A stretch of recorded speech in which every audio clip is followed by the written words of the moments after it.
Bonjour à tous, prenons un instant aujourd'hui pour lire et méditer un passage du livre du ciel de Luisa Picaretta. Au nom du Père qui me crée, du Fils qui me sauve et du Saint-Esprit qui me sanctifie. Amen. Jésus, nous nous immergeons en toi, dans ta divine volonté. Nous nous unissons à toi, nous nous unissons à ta divinité, à ton humanité et à ta volonté. Nous nous identifions à toi, nous nous consumons en toi. En toi, nous perdons le rien, le néant que nous sommes. Nous fusionnons nos volontés dans la tienne, nous les fondons dans la tienne. Et Jésus, nous t'accueillons dans nos cœurs pour que tu y résides, que tu y fasses ta demeure, que tu t'y établisses avec ta maman, ton Père et l'Esprit Saint. Viens, Seigneur Jésus, prends les commandes de nos vies, viens tout faire en nous jusqu'à nos derniers souffles. Que nos actes ne soient plus des actes humains, mais que tous faits par toi, ils soient divins, éternels, remplis de l'infini. Que nos actes puissent te glorifier, Seigneur, que nos vies puissent t'amener de la joie, que nous puissions être ces petites sources de réjouissance pour toi, que nos cœurs soient ces tabernacles vivants pour ta divine volonté, ces petits tabernacles de consolation et d'amour où tu pourras déposer tes peines et tes amertumes. Jésus, nous voulons être d'autres mères pour toi, nous voulons continuellement t'abreuver, te nourrir, être des hosties vivantes pour toi, Seigneur. Nous voulons que tu puisses déverser à ta guise ton amour et travailler nos cœurs. Nous te laissons le champ libre, Seigneur, que ta volonté soit faite sur nos vies. Donne-nous ce don de la vie dans la divine volonté. Donne-nous cette inséparabilité avec toi et continue ta vie en nous, Seigneur. C'est ce que nous te demandons. Continue ta vie en nous. Sers-toi de nos humanités, comme d'extension de ta propre humanité, comme des humanités de surcroît pour toi.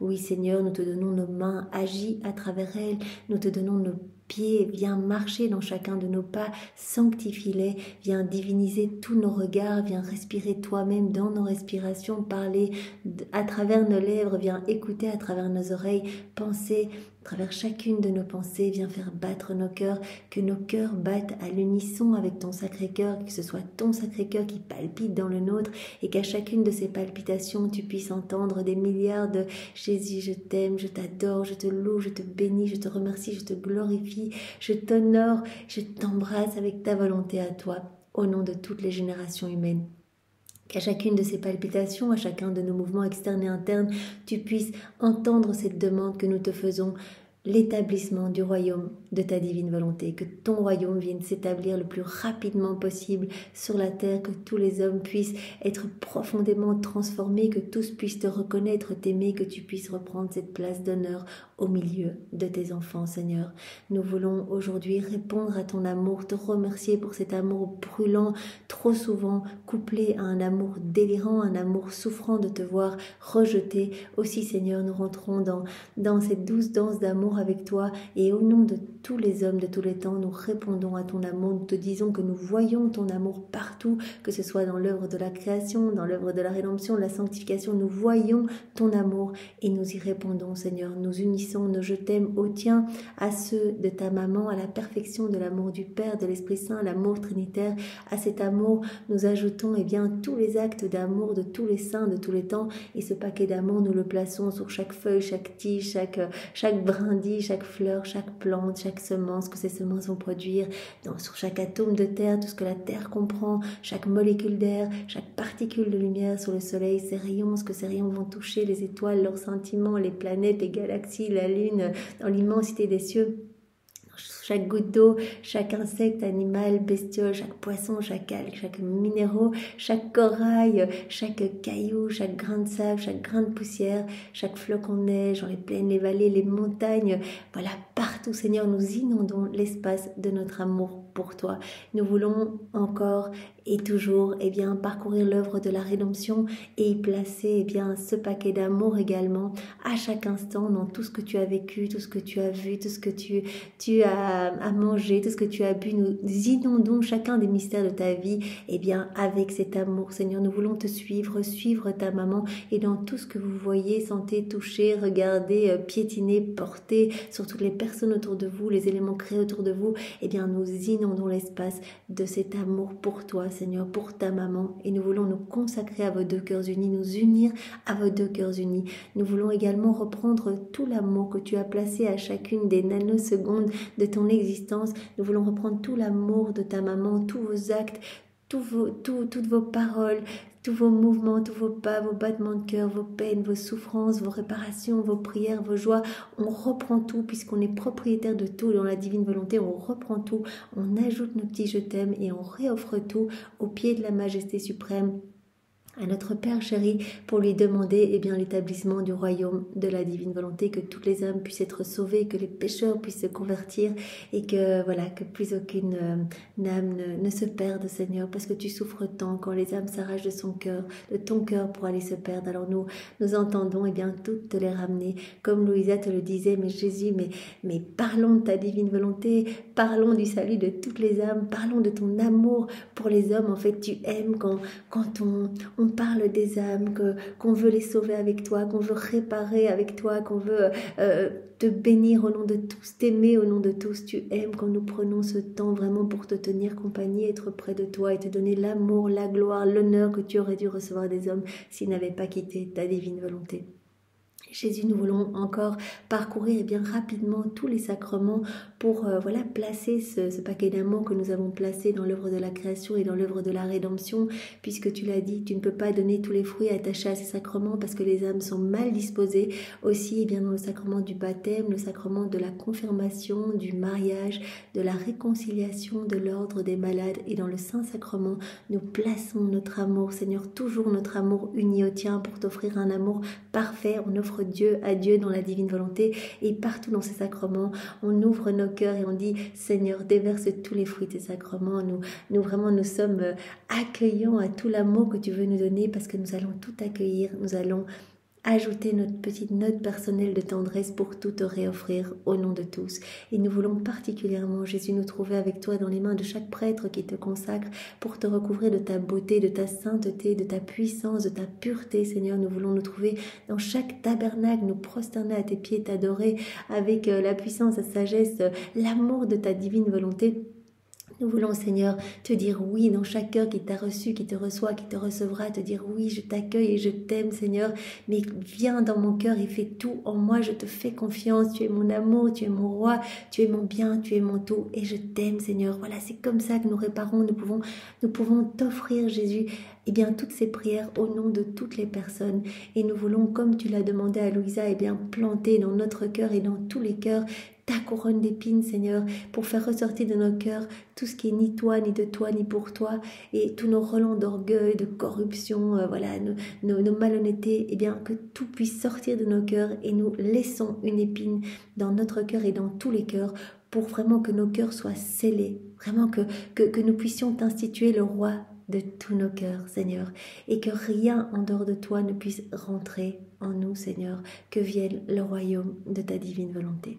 Merci immensément une fois de plus, Jésus, de nous avoir donné maman Marie comme maman, mais comment te remercier si ce n'est avec tes propres remerciements?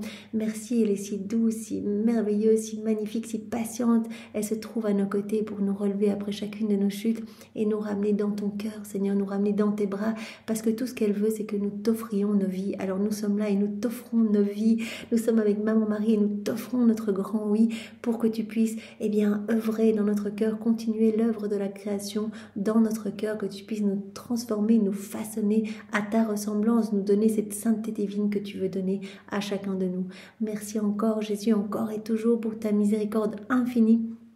Quelle que soit la laideur de nos âmes, tu nous accueilles toujours. Il suffit que vraiment nous soyons dans un sincère repentir, et tu nous pardonnes, Seigneur, tu nous laves dans tes larmes, dans ton sang, et tu nous revêts des plus beaux joyaux du ciel. Alors merci pour ton amour, Seigneur, et vraiment pour te remercier. Une fois de plus, nous te serrons dans nos bras, avec les bras même de ta maman. Nous t'offrons son cœur, nous t'offrons sa maternité, nous t'offrons son cœur immaculé, et vraiment nous restons près de toi et nous t'aimons, Seigneur. Je te demande maintenant de disposer nos cœurs et nos nos intelligences pour que nous puissions comprendre ce que tu vas nous donner. Et ces vérités sont tellement importantes. Chaque vérité est une vie divine que tu sors de ton sein paternel. Chaque vérité vaut plus que toute la création. Alors Seigneur, que nous ne passions pas à côté de ces mots bénis que tu nous donnes pour vraiment nous transformer, que nous puissions par tes paroles, eh bien, nous laisser illuminer, nous laisser vraiment nourrir, parce que c'est ça que tu fais, Seigneur. Tu crées dans nos cœurs et vraiment tu nous façonnes complètement, alors que nous puissions accueillir ces vérités et qu'elles prennent vie en nous, vraiment que nous puissions directement les mettre en pratique. Voilà, parce que quand on les met en pratique, alors on te laisse le champ libre. Voilà, tu peux recréer de l'espace dans notre cœur pour nous donner d'autres vérités, etc. Donc vraiment, tu nous transformes, Seigneur, et nous te faisons confiance, nous te laissons le champ libre. Viens, Esprit Saint, viens par la puissante intercession du cœur immaculé de Marie, ton épouse bien-aimée. Viens, Esprit Saint, viens par la puissante intercession du cœur immaculé de Marie, ton épouse bien-aimée. Viens, Esprit d'amour, Esprit de feu, Esprit de joie, Esprit de force, viens par la puissante intercession du cœur immaculé de Marie, ton épouse bien-aimée. Je voudrais vous partager un petit passage avant de commencer. Voilà, un passage magnifique qui a trait à la souffrance, parce que le passage du volume 33, eh bien, on parle également, et donc je trouvais que c'était intéressant de vous partager aussi ce passage qui se trouve dans le volume 16 à la date du 16 février 1924. Les écrits du ciel en sont truffés. Vraiment, la souffrance est un cadeau de prédilection, un cadeau d'amour que Jésus nous propose pour grandir en sainteté et pour lui ressembler, pour qu'il puisse continuer sa vie en nous, sa passion en nous. Alors voici ce passage, c'est Louisa qui parle. « Je pensais aux souffrances du très saint cœur de Jésus, ô combien nos souffrances s'estompent quand on les compare aux siennes. Mon toujours aimable Jésus me dit, « Ma fille, les souffrances de mon cœur sont indescriptibles et inconcevables pour la créature humaine. » Toutes les souffrances que Jésus a endurées tout au long de sa vie, ces 34 années de souffrance, voilà, quand on compte la seconde 1 de son incarnation jusqu'à sa mort, 34 années où il a souffert des morts continuellement, des souffrances indicible, même si extérieurement cela ne se voyait pas, voilà, qu'il allait jouer avec ses cousins quand il était petit, ou cueillir des fleurs, ou travailler à l'atelier avec Saint-Joseph.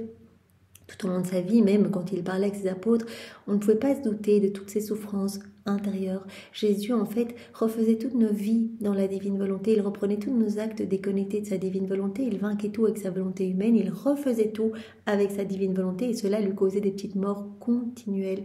Des morts continuelles pour chacun de nos actes, chacun de nos pas, chacun de nos regards, déconnectés de son divin vouloir. Donc vraiment, il a même dit ce que j'ai vécu fin de ma vie, cette passion atroce que vous connaissez, eh bien, à travers les évangiles, ce n'était rien, ce n'était qu'une paille, une ombre par rapport à ce que j'ai vécu tout au long de ma vie. Donc ces morts, ces souffrances, mais ces clous de feu, mais pour chacun de vos actes, vous imaginez, de chaque créature, de chaque génération, voilà, des milliards de clous de feu dans ses mains, dans sa tête, des épines, des flagellations de feu, mais c'était des petites morts constantes. Et en plus, il a repris en lui toutes nos morts naturelles. Et il a ressenti aussi en lui toutes les peines, eh bien, qu'allaient souffrir les âmes, qu'allaient se détacher de son cœur. Donc les peines qu'elles allaient souffrir voilà, en enfer. Donc vraiment des souffrances à n'en plus finir. Mon toujours aimable Jésus me dit, « Ma fille, les souffrances de mon cœur sont indescriptibles et inconcevables pour la créature humaine. Tu dois savoir que chaque battement de mon cœur m'apportait une souffrance nouvelle et distincte des autres. Chaque battement de cœur, mais une mort, une souffrance pour Jésus. La vie humaine est une continuelle palpitation. Si les battements de cœur cessent, la vie cesse. Imagine les torrents de souffrance que les battements de mon cœur m'apportèrent. Chaque battement, c'était une mort, c'était une souffrance, c'était des clous, des épines, des flagellations, du fiel et du vinaigre, etc. Et cela jusqu'au dernier moment de ma vie terrestre. À partir du moment de ma conception jusqu'à mon dernier souffle, mon cœur ne m'a pas épargné, m'apportant sans cesse de nouvelles souffrances. Donc on le voit d'ailleurs dans ces excès d'amour, Jésus enfermé dans le sein de sa maman, double prison, son humanité, et puis le corps de sa maman, et Jésus déjà revêtu, tout petit dans le sein de sa maman, revêtu de tous les attributs de sa passion, en train de souffrir. Donc nous pouvons, quand nous faisons ces rondes dans l'œuvre de la rédemption, eh bien nous pouvons être avec Jésus, nous pouvons le prendre dans nos bras, nous pouvons le consoler, nous pouvons prendre sur nous tous les attributs de sa passion pour lui apporter du soulagement, soulagement, pour lui apporter du réconfort. C'est ce que nous pouvons faire, vraiment dire Jésus, je prends ces petites couronnes d'épines, ces multiples couronnes d'épines, je les mets sur ma tête, je place sur ta tête autant de couronnes de gloire, d'amour, de louange, de bénédiction, des chants des anges, les rires des enfants. Nous pouvons le consoler à chaque instant parce que son cœur a souffert continuellement pour pour chacun de nous, en fait, pour nous réobtenir le royaume de la divine volonté, nous réhabiliter à vivre à nouveau dans ce royaume si saint. Tu dois aussi savoir que ma divinité était inséparable de mon humanité et elle veillait sur elle, non seulement laisser entrer dans mon cœur une nouvelle souffrance à chacun de ses battements. Non seulement elle laissait entrer dans mon cœur une nouvelle souffrance à chacun de ses battements, mais il laissait aussi entrer de nouvelles joies, de nouveaux contentements, de nouvelles harmonies, de célestes secrets. Donc je souffrais parce que je refaisais toutes vos vies, mais à chacune de ces souffrances était associée une joie, une nouvelle harmonie, un nouveau contentement, une nouvelle force, etc. Si j'étais riche en douleur, mon cœur enfermait d'immenses mers de souffrance. J'étais aussi riche en bonheur, en joie infinie et en douceur incomparable. Donc voilà, chaque souffrance était comme accompagnée de joie, de force, de paix, voilà. J'étais riche en douleur, mais j'étais riche aussi en joie infinie, en douceur incomparable. Je serais mort de douleur à mon premier battement de cœur si la divinité, aimant mon cœur avec un amour infini, n'avait pas laissé chaque battement résonner en double. Battement résonnait en double à l'intérieur de moi, souffrance et joie en même temps. Amertume et douceur en même temps, mort et vie, humiliation, toutes ces humiliations que Jésus a souffertes, et gloire en même temps. Abandon humain et réconfort divin. Donc il avait chaque fois le double, la compensation. Chaque souffrance était accompagnée en même temps d'un réconfort divin, d'une joie divine, d'une force divine, de cette paix divine. Oh, si tu pouvais voir dans mon cœur, tu y verrais concentrer toutes les souffrances imaginables, desquelles les créatures ressuscitent à une vie nouvelle, ainsi que tous les contentements et toutes les richesses divines qui coulent en lui comme des fleuves et qui sont répandus pour le bien de toute la famille humaine. Mais qui peut profiter le plus de ces immenses trésors de mon cœur? Toutes ces souffrances m'ont accompagnée de toutes ces joies, de tous ces trésors. Qui peut profiter de tout cela? Eh bien, c'est l'âme qui souffre avec moi, qui s'unit à moi, qui souffre avec moi, qui souffre plus, qui souffre davantage. Pour chaque souffrance de la créature, il y a dans mon cœur une joie particulière accompagnant cette souffrance. Quand la créature vit ces souffrances en union avec moi, elle me permet en fait de continuer ma vie de souffrance en elle. Et donc, à cette souffrance va être accompagnée une joie, une force, une paix. La souffrance rend l'âme plus digne, plus aimable, plus sympathique. Mon cœur attirait sur lui toutes les sympathies divines par la vertu des souffrances qu'il supportait. Et quand je vois la souffrance dans un cœur, la souffrance étant une caractéristique particulière de mon cœur, rempli d'amour, je verse sur ce cœur les joies et les contentements contenus dans mon cœur. L'âme qui participe à mes souffrances, qui me laisse vivre en elle, revivre toutes mes souffrances à travers son humanité, qui vit tout en union avec moi. Je vois en fait que son cœur est marqué par ses souffrances, ce qui est la caractéristique de mon cœur à moi. Et donc je vais déverser dans son cœur des torrents de grâce, de joie, de contentement contenu dans mon cœur. Je vais remplir d'amour ce cœur qui accepte de souffrir en union avec moi.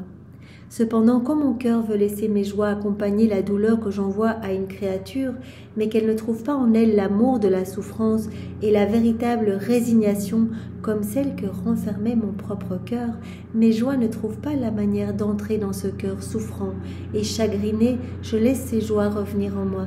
Donc je regarde si la créature vit ses souffrances unies à moi en fait, pour que je puisse déverser toutes les joies y associées, la force, la paix. Mais si je vois que la créature n'est pas résignée, qu'elle est vraiment juste écrasée par ses souffrances, qu'elle ne les vit pas avec moi, eh bien, je ne peux pas déverser ces joies dans ses cœurs. Chagrinée, je laisse ces joies revenir en moi. D'autre part, lorsque je trouve une âme qui est résignée, qui est amoureuse de la souffrance, elle devient comme régénérée dans mon cœur, et comme les souffrances et les joies, les amertumes et les douceurs alternent en elle. Je ne retiens rien de tous les biens que je peux verser en elle.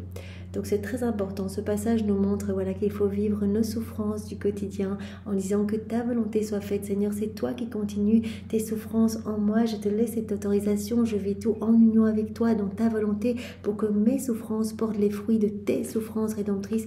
Quand on participe aux souffrances de Jésus, qu'on le laisse vivre cela en nous, on va participer aussi à toutes ces joies qui y étaient associées, qui y étaient attachées. Donc on va recevoir toute cette force, ces joies, cette paix, etc.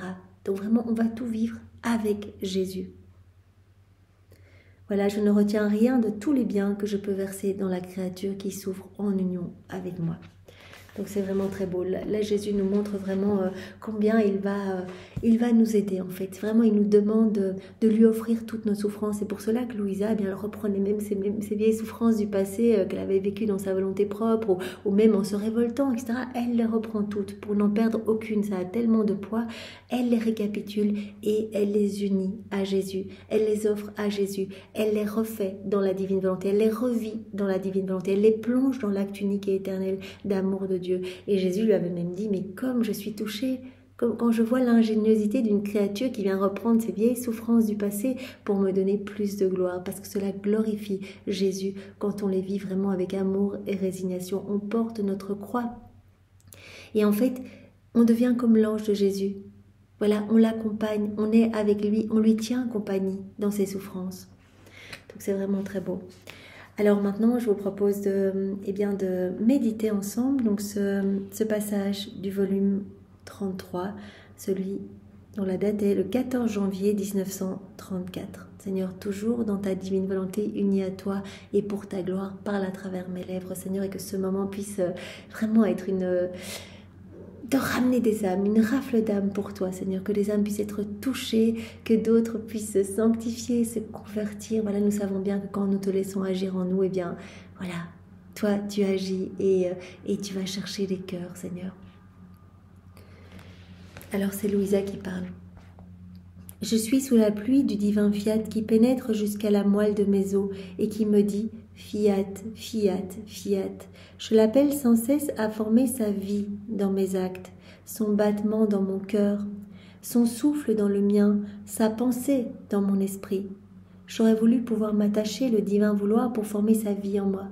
Donc, elle veut vraiment que cette vie divine prenne toute la place en elle, que la divine volonté régisse tout en elle, régisse ses pensées, régisse ses actions, ses pas, ses battements de cœur, qu'elle fasse tout en elle. J'aurais voulu pouvoir m'attacher le divin vouloir pour former sa vie en moi. Je désire que cette vie puisse grandir en moi. Toute de divine volonté. Voilà, je veux que cette vie puisse être pleinement grandissante en moi et que la divine volonté soit opérante et agissante à partir de mon humanité. Une vie toute de divine volonté. J'offre ma vie et je demande en échange cette vie divine. J'offre ma volonté et je veux en échange la divine volonté. Jésus, je te donne mon cœur et je veux ton cœur. Je te donne mes mains, je veux tes mains. Je te donne mes pieds, je veux tes pieds à toi. Viens continuer ta vie en moi. Chaque fois qu'on fait des actes, des rondes, que l'on médite, que l'on fait qu'on prend un moment dans la divine volonté, directement on alimente cette vie divine, cette vie du divin vouloir en nous. Cette vie de lumière, cette vie de prière, cette vie de sainteté, cette vie d'amour en nous. Donc elle souhaite, elle se rend compte vraiment que c'est magnifique et elle souhaite que toute sa vie soit divine volonté en fait. Vraiment qu'elle ne soit que divine volonté, qu'elle soit un acte de la divine volonté. Et cette pensée m'inquiétait, mais mon très grand bien Jésus me rendit une brève visite et me dit « Ma petite fille de mon vouloir, tu dois savoir que lorsque la créature invoque et appelle mon fiat, implore pour que sa vie soit formée en elle, elle émet une lumière qui fait l'enchantement de Dieu. Je vois qu'on dit, mais je veux vivre dans ta divine volonté, je fais cet acte dans ta divine volonté, je me plonge dans ta divine volonté pour que vraiment ta vie divine puisse croître en moi. Eh bien en fait, il sort de notre être une lumière à chaque fois qu'on fait un acte. C'est ça en fait, on souhaite vraiment alimenter cette vie divine. À chaque fois qu'on communique, on dit Jésus, viens, vraiment établis ton royaume dans mon cœur, élargis les frontières du royaume de ta divine volonté dans mon cœur, etc. Et bien à chaque fois, une lumière déborde de notre être. Et cela fait l'enchantement de Dieu. Dieu regarde la créature et il fait l'échange de son doux enchantement avec le vide dans l'acte de la créature, afin de pouvoir enclore la divine volonté dans son acte. Donc qu'est-ce qui se passe quand on se plonge dans la divine volonté et qu'on souhaite vraiment que la vie de la divine volonté puisse croître en nous? Eh bien, cela amène de la joie à la Trinité qui vient directement vider notre acte de tout ce qu'il y a d'humain pour le remplir de divin en fait, pour enclore la divine volonté dans notre acte. Et ainsi, acte après acte, on fait grandir la vie divine en nous. Chacun de nos actes va être une vie divine et tous ces petits actes vont permettre d'alimenter la grande vie de Dieu en nous. Que nous puissions être totalement pur amour, pure lumière. C'est ce plan que Dieu a pour chacun de nous. Il y développe sa vie. Et l'heureuse créature acquiert le pouvoir de la faire sienne, cette vie divine. Et comme elle lui appartient, elle l'aime plus que sa propre vie. Ma fille, bien que la créature sache que c'est un don reçu de Dieu et qu'elle se sent heureuse et victorieuse d'en avoir la possession, il ne lui est pas possible d'aimer ma divine volonté comme il convient, ni de ressentir le besoin de sa vie. Jésus nous dit bien qu'on est faible, on est petit et on ne peut pas humainement ressentir ce besoin continuel de la vie, de la divine volonté. Si on ne fait pas nos actes tout le temps, qu'on ne se plonge pas tout le temps dans la divine volonté, on ne va pas ressentir le besoin de cette vie divine en nous. Et il ne nous sera pas possible d'aimer la divine volonté comme il convient qu'elle le soit.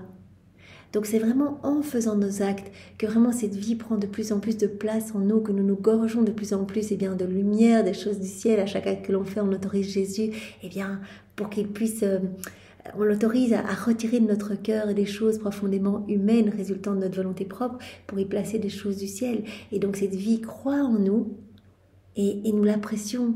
Et cela devient comme naturel de faire d'autres actes. Un acte en appelant un autre, un bien en appelant un autre, une ronde en appelant une autre, etc.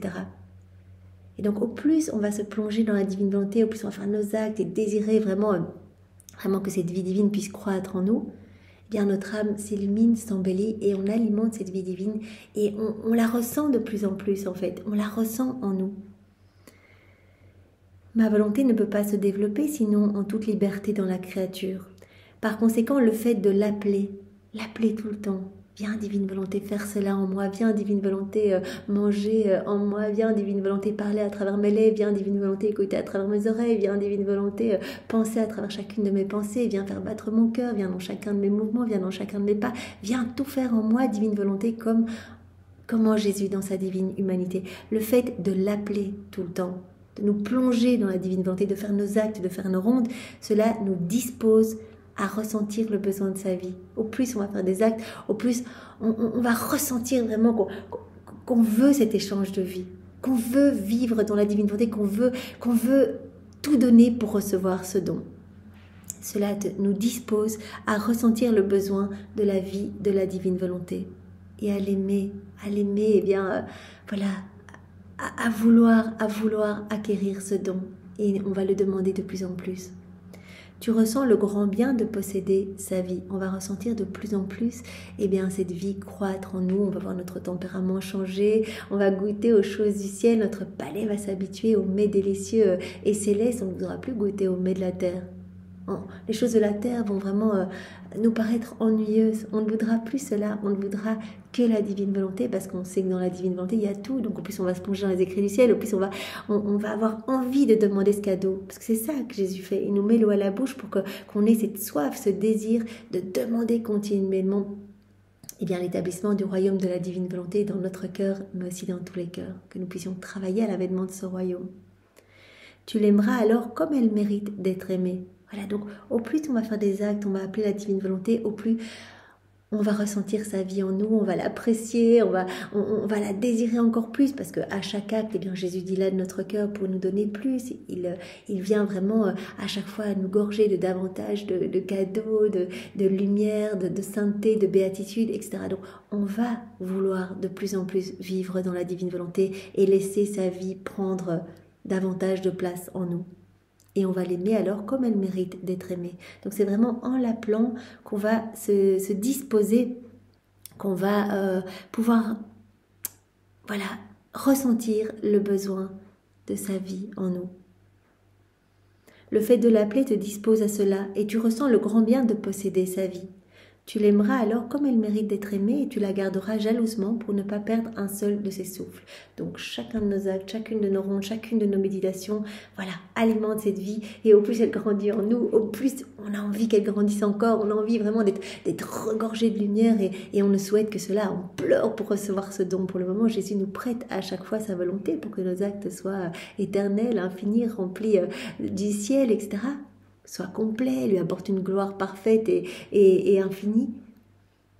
Mais au plus on va faire ces actes, au plus on va se rendre compte que voilà, qu'on a envie maintenant de recevoir ce don.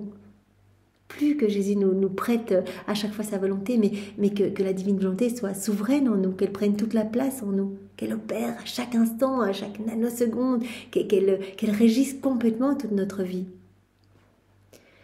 Comme je souffrais un peu plus que d'habitude, je me disais « Oh, comme je voudrais que ma souffrance me donne des ailes pour voler jusqu'à ma céleste patrie. Ainsi, au lieu de m'affliger, mes petites souffrances seraient pour moi une fête. Si chacune de mes souffrances pouvait m'élever davantage et pour vraiment me donner des ailes pour voler jusqu'à Jésus dans le ciel, jusqu'à ma céleste patrie, eh bien mes souffrances ne m'affligeraient plus, mais elles seraient pour moi une fête. Si chacune de mes souffrances pouvait me rapprocher un peu plus du ciel. » Je me sentais inquiète et mon bien-aimé Jésus ajouta « Ma fille, ne sois pas surprise, les souffrances précèdent le sourire de la gloire. Les souffrances précèdent la gloire. » Donc non seulement dans le passage que nous avons vu préalablement, les souffrances vécues en union avec Jésus eh bien, nous donnent des joies, de la force, vraiment du soutien. Vraiment, nous sentons bien que c'est Jésus qui vit ses souffrances en nous et nous sommes vraiment unis à lui. Donc nous ressentons vraiment une paix particulière au milieu de ces souffrances, etc. Mais Jésus dit aussi, mais dans le ciel, tous les cadeaux que vous allez recevoir pour toutes ces souffrances que vous aurez vécues en union avec moi. Les souffrances précèdent toujours le sourire de la gloire. Souffrance précède la gloire. Souffrance ici, moment difficile, gloire dans le ciel. Les souffrances triomphent en voyant les conquêtes qu'elles ont remportées. Chaque souffrance est une conquête, c'est un triomphe. Les souffrances confirment et établissent la gloire plus ou moins grande dans la créature. C'est en fonction des souffrances que la créature va recevoir les nuances de beauté les plus variées et les plus belles. Et en se voyant ainsi transformée, elle triomphe. Donc en fonction des souffrances que la créature aura vécues en union avec Jésus, eh bien elle acquérera dans le ciel des nuances de beauté magnifiques, des plus belles et des plus variées. Les souffrances de la terre commencent aux portes du ciel leur éternelle souffrance. Souffrance sur la terre, chose difficile, que ta volonté soit faite, Seigneur, je vis tout avec toi, je m'unis à toi dans ces souffrances, je m'identifie à toi, je te laisse continuer ta vie de souffrance en moi, ta vie de passion. On a vu que Jésus souffrait continuellement, donc il continue sa vie en nous. On se donne à Jésus pour que notre humanité soit comme une guenille vivante, cachant Jésus à l'œuvre, vivant en nous, sa divine volonté à l'œuvre en nous. Mais ces souffrances sur la terre eh bien, deviennent un éternel sourire dans le ciel, qui ne finit jamais. Les souffrances de la terre sont porteuses d'humiliation. Ici, c'est vrai que c'est difficile, mais aux portes du ciel, elles sont porteuses de gloire. Les souffrances précèdent le sourire de la gloire. Gardons ça en tête, c'est absolument magnifique. Sur terre, elles rendent malheureuse la pauvre créature, mais avec le miraculeux secret qu'elle possède, elle opère dans les fibres les plus intimes et dans l'être tout entier, le royaume éternel. Ces souffrances travaillent, façonnent, sanctifient. Jésus autorise ces souffrances en nous pour que nous grandissions à sa ressemblance, qu'on colle à la croix, vraiment que nous soyons d'autres lui sur la terre. Chaque souffrance a son rôle particulier. Elles peuvent être ciseaux, marteau, lime, pinceau, couleur. Donc chaque souffrance est comme un petit outil qui vient travailler notre âme et vraiment qui vient polir notre âme, qui vient l'embellir, qui vient en faire un joyau en fait, quand elles sont acceptées, qu'elles sont vécues en union avec Jésus pour sa gloire. Et lorsqu'elles ont fini leur travail, ces souffrances triomphantes, elles conduisent la créature au ciel et elles la quittent lorsqu'elles voient chaque souffrance échangée contre une joie distincte, un bonheur éternel. Chaque souffrance va être changée dans le ciel eh bien, contre un trésor, un bonheur éternel, une joie distincte. Donc vraiment, ces souffrances peuvent être, rappelons-nous, comme des petits outils qui viennent façonner, qui viennent polir, qui viennent travailler notre cœur pour que nous puissions grandir dans cette sainteté divine. pourvu cependant que la créature les reçoive avec amour et ressente avec chaque souffrance le baiser, l'embrassement et l'étreinte de ma divine volonté. Voilà, on accueille tout comme venant des mains de Dieu dans la divine volonté, les souffrances, les peines. Merci Seigneur que ta volonté soit faite. Je te remercie, je te loue, je te bénis pour cette personne, par exemple, qui me calomnie et qui me donne l'occasion de te ressembler davantage. Tu vis ces souffrances, ces humiliations en moi. Je t'aime. Merci Seigneur de vraiment de tant m'aimer pour me donner vraiment de partager ces souffrances avec toi. Je sais que c'est un cadeau. C'est vraiment un amour de prédilection, comme je le disais précédemment. Merci Seigneur, et je te loue pour cette personne qui me donne la possibilité de grandir davantage en sainteté, de gagner des béatitudes, etc. Je te remercie Seigneur et je t'aime et je te fais confiance. Tu autorises cela dans ma vie et je t'aime Seigneur. Je veux tout vivre avec toi. Je veux que mes souffrances portent vraiment les fruits de tes souffrances à toi et que des âmes soient sauvées, que tu puisses être heureux au milieu de tes enfants Seigneur. Pourvu cependant donc que les créatures reçoivent ces souffrances avec amour et ressentent avec chaque souffrance le baiser, l'embrassement et l'étreinte de ma divine volonté. Voilà, comme un cadeau d'amour de Dieu pour nous élever, pour nous travailler, pour nous sanctifier. Autrement, c'est comme si elles n'avaient pas les outils appropriés, ces souffrances, ces outils appropriés pour accomplir leur œuvre. Si on les vit sans Dieu, qu'on les vit tout seul, en nous rebellant, de toute façon, on va devoir les vivre. Alors, si on les vit vraiment sans les accepter, sans amour, sans résignation, qu'on les vit seul, non seulement on n'a pas la force, le calme, la paix que Jésus va nous donner, parce que chaque souffrance est attachée à une joie particulière, etc. Il dit, si vous participez à mes souffrances, je vous donne toutes les joies qui y sont attachées. Donc non seulement sur la terre, ça va être difficile, ça va être lourd, on est tout seul à porter notre croix, mais aussi ces souffrances ne peuvent pas jouer leur rôle d'outil pour décaper nos cœurs et nous rendre plus beaux, nous rendre plus semblables à Jésus. Voilà.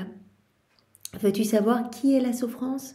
Qui est la souffrance? Je suis la souffrance. Jésus nous l'a dit dans tellement de passages. Il a dit, mais en fait, je suis la souffrance. Je me trouve dans chacune de vos souffrances. C'est comme un petit fruit épineux. Voilà, c'est ça la souffrance.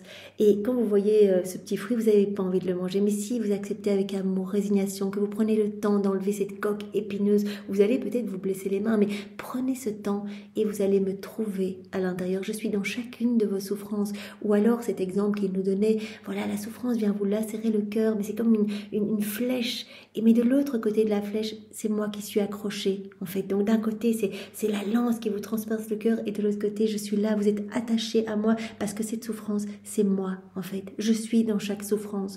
Ou encore, chaque souffrance est un cadeau d'amour, un cadeau de fiançailles. Quand l'âme accepte avec amour, résignation, qu'elle vit tout en union avec moi, on va au mariage. On va au mariage, alors je peux lui faire confiance et bien souvent, je propose ces souffrances aux âmes comme épreuve aussi, voir est-ce que dans la souffrance tu me restes fidèle, est-ce que tu m'aimes toujours ou est-ce que tu te rebelles, tu ne veux plus de moi? Alors vraiment accueillons tout comme venant des mains de Dieu et remercions, louons, bénissons pour ce qui nous arrive et vraiment notre vie ici doit nous servir vraiment de préparation pour la vie d'après. Donc vraiment, c'est une grande chance. Alors vraiment, je parle avec des pincettes parce que bien sûr, je n'ai pas les croix de certains d'entre vous. Mais comme Jésus nous le dit, je suis la souffrance. Accueille-moi et je vais vraiment venir profondément polir ton âme. Je vais en faire un bijou, un joyau. Je me cache dans la souffrance afin de former les œuvres les plus profondes de ma céleste patrie dans la créature, et je rends en échange et avec usure pour le bref séjour que les créatures m'ont accordé sur la terre.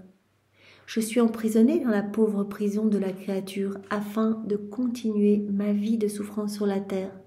Voilà, je veux continuer ma vie en vous, ma vie de souffrance, ma vie de joie, mais je veux la continuer en vous. Donnez-moi votre humanité. Vous allez connaître toutes mes joies, mais vraiment mes bonheurs, etc.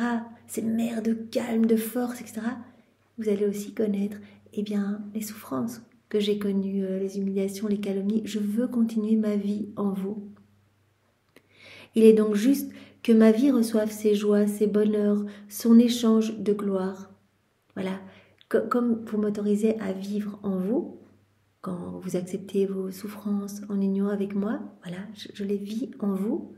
eh bien c'est normal que ma vie reçoive ses joies, ses bonheurs, son échange de gloire dans la céleste région. Quand vous allez arriver là en haut, mais vous allez voir toutes les joies que vous allez recevoir, joie distincte, bonheur éternel pour chacune des souffrances que vous aurez vécues unies à moi.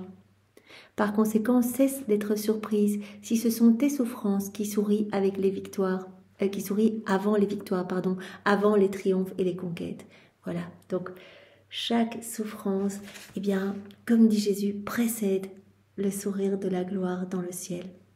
Cadeau immense dans le ciel pour tout ce qu'on aura vraiment vécu avec résignation et avec amour. Vraiment, on peut être les petits anges de Jésus. Cette heure de la passion, cette troisième heure de l'agonie de Jésus au jardin de Gethsémani, il le dit bien.